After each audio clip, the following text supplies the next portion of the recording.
Dobrý deň, priatelia. Dnes vás pozývam do obce Komjatice, kde vám predstavujem útulný trojizbový rodinný dom po rekonštrukcii. Ak hľadáte pokojné bývanie, veľký pozemok, súkromie a dom, do ktorého sa môžete okamžite nasťahovať, určite si toto video pozrite až do konca. Pred domom sa nachádza praktický prístrešok pre motorové vozidlo. Dom sa nachádza na krásnom, rovinatom pozemku s celkovou výmerou 1759 m2, ktorý poskytuje dostatok priestoru na oddych, záhradkarčenie, pestovanie ovocia a zeleniny.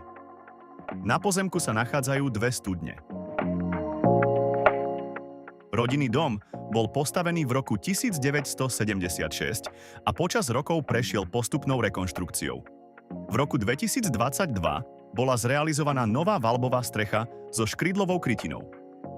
Vykurovanie je zabezpečené krbom na pevné palivo a kanadskými kachľami, ktoré vytvárajú príjemnú atmosféru domova počas zimných mesiacov.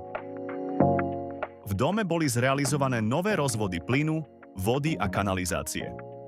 Dom momentálne nie je pripojený na plyn, avšak plynová prípojka sa nachádza priamo pred domom a pripojenie je možné jednoduchou realizáciou.